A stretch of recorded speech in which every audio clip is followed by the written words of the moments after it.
decade or so. But I think what we need to do here is to move away from what is now essentially a maritime linkages, largely with South and East India, and begin to extend it into the Northeast, which is somewhat more landlocked. Now, there are several things that need to be done for this. So, just like when we looked east for the rest of the country, particularly Peninsular India, we had to first have the intellectual and emotional connect. I think that is getting established, while we are doing a couple of other things. One is getting the physical infrastructure in place. Now, we can talk all we want, but unless you've got the highways, the bridges, the train lines, the airports, there is no point in having this conversation at all. And you will have seen that, at least within India, there's been a dramatic increase in the amount of physical infrastructure that's been put together. Connectivity. The connectivity, yes. So unless we are connected internally, forget about connecting with the rest of the world. So this connectivity is getting done. Finally, places like Manipur, for example, are getting connected by the train. There are 15 functioning airports in the Northeast. I believe a 16th is coming up. And some of these can eventually become international airports. We are building to that quality. So this is the first and most important step. The second thing that has also happened simultaneously is, of course, the establishment of peace. This was a very insurgency-prone area, as you remember. Many of us are old enough to have witnessed it firsthand. This is now no longer a problem for the region as a whole. Of course, there are enclaves of problems, but that's true for every part of the world. That has meant that the Special Powers Act is by and large been removed for most of the Northeast. It will continue to be removed. And that also means one prerequisite for establishment of trade, commerce, etc., is getting put in place, which is simply law and order and peace. Now comes the third aspect, which is linking it through to other places. So this is the context in which this ASEAN summit is being held here in Guwahati. We are bringing people from the rest of the world. Come and see the place, first of all. First, before you create any other kind of connect, come and see the place. Maybe they can establish consulates here so that visas can be given. Similarly, on our side, whatever needs to be done from the central government side, let me assure we will do that. Whether it's creating the ambience for creating international airports in more than one location, and of course the land borders. Then, of course, there is the physical infrastructure that we need, for example, for trade. There's been for a long time talk about opening through to Chittagong, opening through to Myanmar, through the land border towards Mandalay, but also towards one of its ports along the Bay of Bengal. So all of those are now getting done. But remember, none of this was meaningful as a serious conversation till we had our internal infrastructure in place and peace, both of which have been established. So that means, in other words, if this peace definitely a vital component, and this is an advantage when you talk about the Act East policy if it materializes. Absolutely, we are very serious about it. Otherwise, I personally wouldn't be here. Prime Minister Modi is very, very keen on this effort, and of course, we have a department now in Assam, at least, which is dedicated to this effort. So do you think that if this really happens, if there are the linkages between the Northeast and the other Southeast Asian countries in terms of airports, air connectivity, or in terms of land routes, so do you think the overall economic condition in the Northeast will simply so, and it will be an upswing? Absolutely. I mean, you're already seeing that. I mean, Assam is perhaps not the one that is the worst affected by lack of connectivity. Some of the other states are even worse. And say, for example, Manipur used to regularly get blockaded. And it used to happen because of insurgency and also because of, landslides, rain, all kinds of other things. Now, imagine you can just drive through to those parts of the country through Chittagong and Myanmar.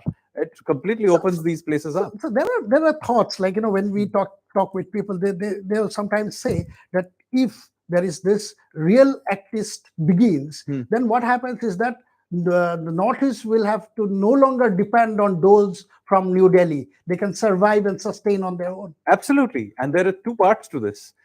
One of them is simply, of course, you get more resources because you're generating it yourself. But importantly, as with any society, uh, being Atmanirbhar is an important Yes. part. So because you're generating the resources yourself, there is a certain pride to it that is very important for any society. I think that pride needs to be inculcated. Of course, a GST system helps as well, because now you have an even playing field across the country. But I think there are several things that can now connect through. We all know that this part of the country is very beautiful, right? We all say that tourism should be there, but you cannot have tourism until, again, infrastructure and Peace. peace. Now we have that. That is no longer an Yes. excuse. So you would have seen just 2 years ago we had talked about, for example, developing an iconic sites like Shiv Sagar, for example, or Yes. Loktak Lake. Now, thanks to COVID, we couldn't do very Yes. much about it for the last 2 years. Well, that is how it is. But we are very serious about following this through. And so, what we will do is, one of the things we wanted to do by coming here on this is, first tell us what is it that the state government needs from the central government. Are there things you need, rules changed, some infrastructure support? But a lot of it is really exchange of ideas, getting people to begin coming, and then it gets a momentum of its own. And so we really hope that with this, a new era is being built up. And for that, the government, the regional governments in the Northeast also must take a proactive kind of a measure so as to take advantage of the whole scenario, isn't it? Absolutely. And here, in the end, remember, all political systems, and particularly democratic ones, eventually react and respond to what young people want. And let me say, this is happening across the country, but it's happening in Northeast as well. There was a time, till very recently, where young people basically aspired for civil service type jobs. This is changing everywhere, but it is now filtering through even to Northeast. Young boys, girls, what do they aspire to be? They want to be entrepreneurs, they want to be athletes, they want to be writers, they want to do things that are value adding as opposed to value extracting. And this is a huge change in mental imagery that has happened very recently. And there also, notice, if you go to the rest of India, one of the things that you'll really see is the large number of young men and women from the Northeast working in the hospitality industry. I mean, if you go to the middle rung and lower rung of any major five-star hotel anywhere in the country, there are young men and women from the Northeast working there, particularly from Assam, Manipur, Nagaland, also from the others as well. Now, what does that mean? That means there is a talent pool being built up. Some of this talent pool can be sucked back in with greatest of ease. It just requires now to get to the next stage and begin leveraging this. And when you talked about tourism, you say Northeast Yes, is beautiful. yes. So when we have connectivity and other stuff, Hmm. so apart from tourism, do you think that people say that medical tourism could be one of the Yes. things? Then Northeast being a sports hub, because you have produced a lot of talent, so this could be a training ground for sports personalities from adjoining, from our neighborhood, immediate neighborhood. So these Absolutely. are these are areas that can be really Yes. discussed, isn't it? So a sports university, I think, is being built near Imphal. Yes. So that is a good step. But there are other states can be doing other things, and I think, you see, once you get into a positive culture, then many things begin to fall in place. So I, for example, think that Assam had a major tradition of boat racing. After all, this is the land Yes. of Lazid Borphukon, Yes. and he won his battle on the river. Yes. So just like, for example, you have a boat racing in Kerala. Kerala. I don't see why we shouldn't, celebrate, Sarai Ghat Day, let's say, with a boat race between different districts. Even other states can participate. I'm just saying that we need to go back to a positive view of celebrating the culture of this area beyond, sarkari events shown on, some sarkari type channels. We need to begin to celebrate and innovate on all kinds of new things that can be brought out from this culture. Similarly, we can do with food. The extraordinary variety of Yes. cuisines in this part of the world. So when the rest of the world thinks of Indian food, it's the same Mughlai or tandoori tikka type food. Now, nothing against it. I Yes. myself Yes. enjoy eating it, but I mean, the extraordinary food of Assam. I mean, the and served in style, on a Bell metal. bell metal plate, and done in style. And this is, by the way, all the states have some interesting foods. Many of the tribal communities have some very, very interesting Absolutely. herbs and food. And this, by the way, fits through to the concept we were discussing earlier about health as well. So there are many interesting things we need to do, but that requires an imaginative effort that has to be mostly bottom up. And that's why I went back to the earlier point, that ultimately you cannot run this by central government grants Absolutely. or even state government grants. It has That- to be a indigenously driven bottom up that is where energy. the Atmanirbhar, that the mantra of Modi Yes. comes into play, isn't it? Yes. So it is very important that you have this positive energy, Mm. and this pride is directed towards building on all of these things. Uh, so for example, the Shatra traditions of Majuli, or even this entire area has so many Shakti Peeths that can be built. Of course, everybody knows about Kaziranga, but as it happens to be, there are so many national parks. Why just Kaziranga? In fact, I would argue that we are over exploiting Kaziranga. Should maybe Manas and many others. There are states. In other words, what you are saying is that we can exploit our resources, Absolutely, our whatever in we a have, renewable way, and with an innovative ideas. Yes. Bring in innovative ideas, exploit what we have, Hmm. and make it a better place, or Yes. economically more vibrant. All development is, this is all development is about. There's nothing very deep about development. Most countries in the world manage to do it. Other parts of India are also able to do it. The point is to do it in a way that is sustainable, i.e., we are not destroying that resource. So obviously, if you over exploit a natural landscape, then you lose it. So anywhere we go, we need to do that. Of course, given the geography of this part of the country, Assam plays a very important role in that. In a sense, Assam is the only state that shares a border with all the other states. So consequently, Assam, in terms of connectivity and in terms of just keeping this machine running, is a very important part of that story. At this apart, just coming Yes. back to the Northeast, Yes. we do not have too many industries here.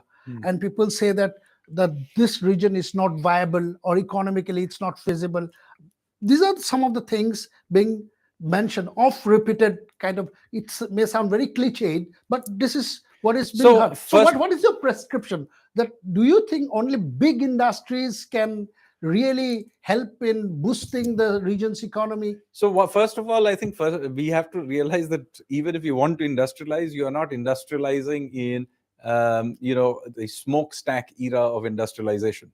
Whatever industrialization now happens is not, of course, you need some heavy steel and those kinds of industries, but the Northeast needn't be the place where we want to do that kind of industry. It's ecologically fragile. But on the other hand, most top-end industries or cutting-edge industries are not requiring that kind of heavy factories and so on that we imagine what industrialization was. So the next generation of industry is much more disaggregated, much smaller, lighter in many ways, but they can still be very cutting edge, whether it's 3D printing or, by the way, when we talk of industry, remember that much of the value addition of an industry actually happens in the services end of it. So manufacturing something is actually become increasingly the trivial part of any industry. It's the design, it's the putting together of a product that matters, and that doesn't require you necessarily to build huge heavy factories. What you need, for example, is you can look into back office outsourcing. That requires 5G, and we are going to roll out 5G very across the country, including in the Northeast. Similar, but it does require some kind of connectivity. So that's why the airports are important. Similarly, if you're going into certain kinds of packaged goods, herbs, and so on, these are not massive industries in the way, say, a petrochemical plant. Although, as it happens to be, Northeast also is one of the few parts of the country you do have gas and oil. So that too needs to be developed. But other than that, there are all kinds of things. Whether it's, for example, agar wood Yes. is a major industry here. It's high value addition. Much of its raw material has to be grown, so it's an ecologically friendly thing, and it doesn't require big factories in that sense.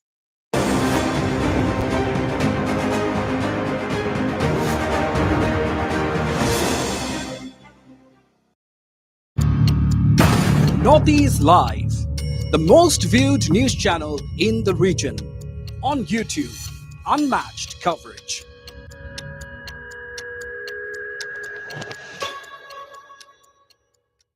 Acha?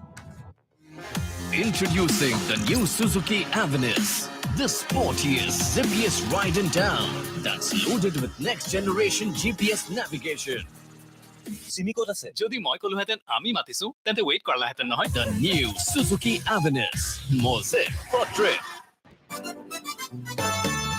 आओ यहाँ बार बार खेलो झूमो कूदो यहाँ मस्ती में, बड़े छोटे साथ आओ ऐश करो नाचो गाओ मस्ती में। आओ यहाँ बार बार खेलो झूमो कूदो यहाँ मस्ती में। সাধারণ স্টিল এনেকৈ পৰে, মাইথন স্টিল এনেকৈ পৰে, ধমকৈ লাহে লাহে কৰি তেওঁ আমাৰ মাত কথাই কয়।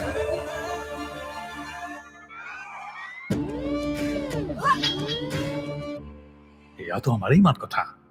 মাত কথা যদি এক, তেন্তে হৃদয়ো এক হোৱা উচিত। বিমল, কক ভাষা কেইচিৰি? Salmonella. Absent. Perfect attendance. নিমৰ শক্তি ভৰা নিমাইলে আঁতৰাই 100টা বেমাৰ বিয়পোৱা বীজাণু। নিমাইল ঘৰ বিশুদ্ধ ঘৰ। आओ यहाँ बार बार खेलो झूमो कूदो यहाँ मस्ती में, बड़े छोटे साथ आओ ऐश करो नाचो मस्ती में। आओ यहाँ बार बार खेलो झूमो कूदो यहाँ मस्ती में।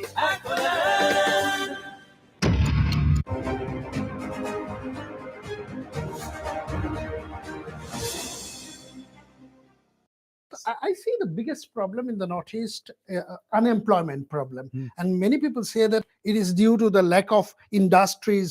So I just want, from your perspective, how do we solve this problem of unemployment? Because it's growing by the day in the Northeast. So this is of course, given our demographics, this is an issue across the country. Yes. It's a particular problem for Northeast because, as you pointed out yourself, this has historically been Slightly somewhat alienated and behind the curve. Now, there is a golden opportunity here, and that is why we are putting in so much effort from the central government side and putting the infrastructure together. So there shouldn't be any excuse that we can't put up an industry or something here because, this connectivity is not there. That, I think, in large parts of the Northeast is either already solved or will get solved because already the construction or whatever is happening in that space. Two, as I mentioned, we did require, peace. That has also by and large been established. So now comes the issue of making sure the financing is available, connectivity in terms of, emotional connectivity is there. And of course, ideas, etc., have to be allowed to flourish. And there, a big effort is by bringing people from outside just to see the place. And when you consider the economy of whole of India and put Northeast in another bracket, it's slightly lopsided. So what could be the primary reason, or what could be the road ahead? So why is the Northeast sort of cut off? I mean, just look at a map and you can see Geolocation. It's the geolocation. It doesn't require great imagination to know why this is the case. We did go through a partition, and then and that left Northeast being stuck, barely connected through a chicken neck. Now, the geopolitics of the region has developed in a different way. Now it is much easier today to connect through to, say, Bangladesh or to Myanmar and so on. And so though that infrastructure has to be built. So and by the way, some of it has already got built. I think that in many places the last miles need to now be connected. Yes. So I think one of the problems with building big infrastructure is that till it's all done, nothing seems to be moving, but it is getting done. So even on the road to Mandalay, There are, I think, some bits near Moreh, etc., which is not done. But I think on the Myanmar side, a lot of it has got done, and even on our side, a lot of it is done. The internal connection not done. Same thing, connectivity right through to Chittagong, etc. A lot of it has got done. I think by 2024 these things do you should be think done. there is a changed perception in government policy from what we had seen in the UPA and the Modi government in terms of the Northeast? Well, I won't comment on it as politically. I would just say that it has evolved over time. Certainly, there was an earlier sort of view that letting the rest of the world into the Northeast was somehow a bad thing. And we used to have all these kinds of restrictions, inner line permits, barriers, because somehow the thinking of that time was you had to protect these areas, and that protection had to be done by closing the doors. By the way, this was not just true of Northeast. We had that view generally of India, which is why we had these, import substitution worldview. Now, so if in an import substitution worldview, basically the idea is if something needs protection, you need walls. If it needs more protection, you need even higher walls. So if Northeast needs more protection, you need ever more restrictions. We have completely changed our view on this in recent times, as you know, as we have gone, and the best way to actually protect something is to let it grow. And so whether you see, for example, in Ladakh, many more tourists are coming. There is Indians are going there as tourists, and an emotional connect has been built. So same thing will happen here. More after all, a lot of Northeast kids now study in Delhi. Yes. Right. Now, I'm sure that back in the 70s and 80s, when they first turned up and began studying there was a lot of friction because, they were somewhat different looking, the language, accent was different or whatever. Over time, it has got naturalized to such an extent that nobody blinks at people from the Northeastern Delhi. And the same thing will happen on the other side. You see, people will come, people will intermarry, they will get jobs with each other, they'll make friends with each other, they'll go out to play football together. And after a while, you just build up links which are personal, and that's how any country or the world as a whole needs to build linkages. So in terms of, say, economic boom in the Northeast or building up infrastructure, it's all the more important because we are strategically located. We are straddled China, Myanmar, Bangladesh, all this. Some of them are friendly countries, some of them are not too friendly. But then this is so very important, isn't it? Absolutely. So I think some cases like in China, there is not very much we can do for two reasons. One is the linkages in that direction are simply geologically difficult because of the mountains and so on. And of course, there is a complicated relationship with China with their claims on Arunachal and so on. And of course, the history, the longer history as well, 1962 war and so on. So that's a complicated direction. But in the other directions, these linkages are both easier to do physically and also in many ways emotionally. So we have good relations with some of these other countries. We should exploit them. And by the way, I mentioned we have just mentioned Bangladesh and Myanmar, but actually we have borders or near borders with places like Bhutan, Nepal, and so on, which are also in the general area. So I think these linkages need to be built. And as I said, one part of it is, of course, simply the physical infrastructure of it. Before going into the the Indian economy, I understand you love rewriting history. So when we talk about history in our part of the world, in the Northeast, what are the things that come to your mind in terms of history? You have already mentioned about Lachit Borphukan, you have mentioned about Sarai Ghat. So because see, just to bring it into context, Assam politics, you are aware, is based on the issue of citizenship. Yes. Right. So it's an important part of actually understanding history, is an important part of understanding who we are. Unfortunately, for reasons that one can debate at length, but the fact of the matter is the history that we are taught in schools and other things has ended up being the history of Delhi. So we learn about obscure dynasties like the Lodhis, for example, But you will not hear about, for example, the Huns at all, who Yes. are here for 600 years, or even the earlier history of Pragjotishpur, Kamrup, etc. I mean, not many people know about great kings like Raja Prithu and so on. So we need to bring that in. And by the way, this is a point I've been making for quite some time, that do not confuse India's history with the history of Delhi. And this is particularly true when you have lots of small states. Let's walk away from Northeast for a while. What about Sikkim, right? What about the history of Goa? It's a very interesting history, by the way. Yes. The only time Odisha ever turns up in our history books is when Ashoka turned up there and carried out a massacre. So that's the one and only time that you hear of Odisha. It's a huge state. So think of what do poor people, poor Northeast is simply left out of the story. Left out of the history but books. Ironically, they have a very interesting history. I'm currently writing, by the way, my next book will be a history of the revolutionary movement and its contribution to India's freedom struggle. Now, in that context, I am writing a section on the INA. Okay. And the extraordinary linkages that the INA had, for example, with the northeast of India, because that's the only part of India in the mainland that the INA managed to reach is the northeast, and this is where the battles happen. And major events of this happened at a place called Moirang. Again, where is the famous statue there? Yes, and the only place in India on the mainland, of course, Andamans also they did, but only place in India where the INA flag was put up. And there were amazing number of local Manipuri who helped them. Who are these people? What are their names? People simply have forgotten about these characters, like Nilamani Singh and so on.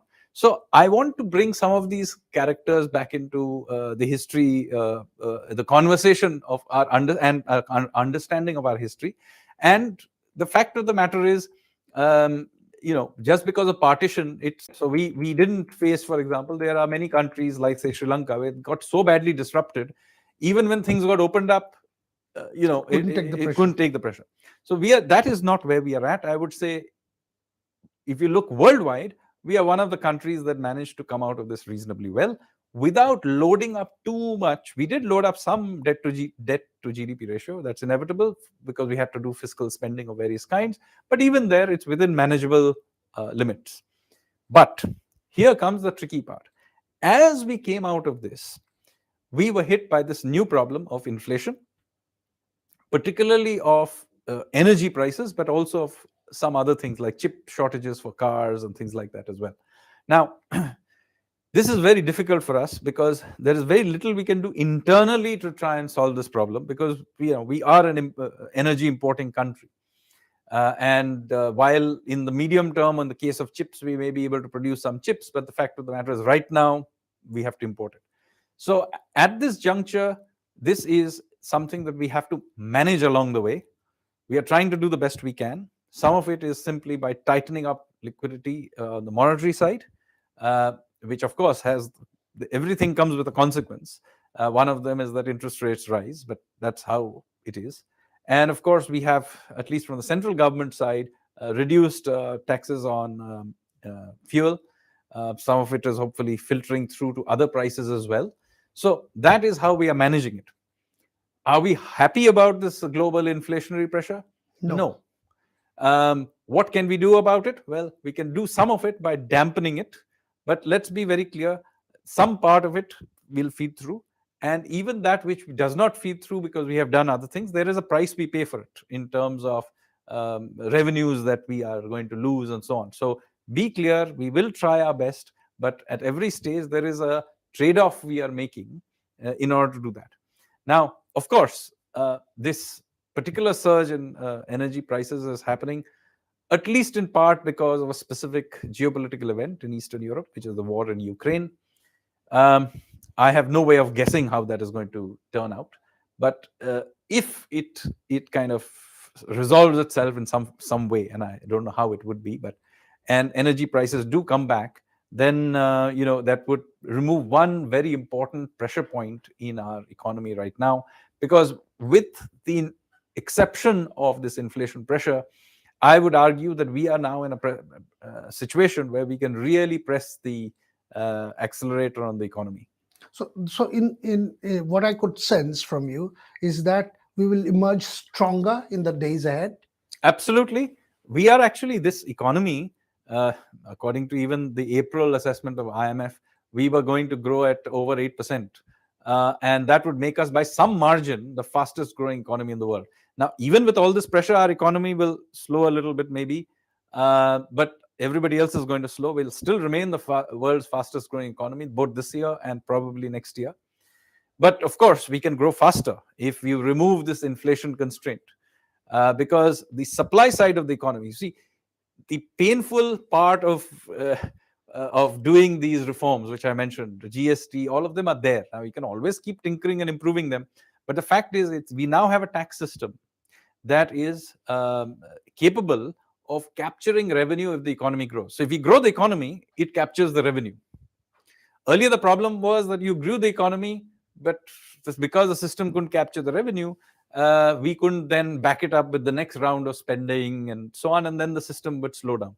Now is, you grow the economy, we get the revenues, we can then pile it back into, infrastructure, or even reducing taxes where it's possible.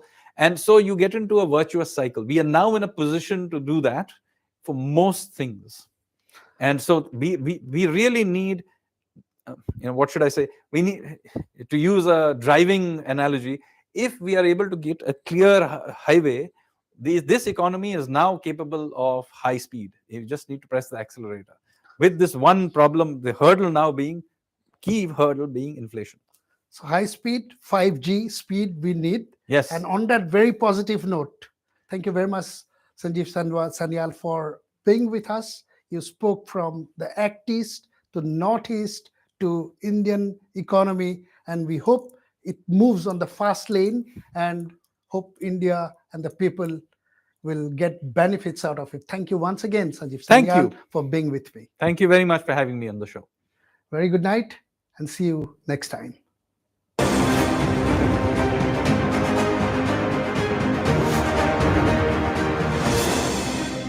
Evening Prime, the primetime news at 7. Now, in a whole new look.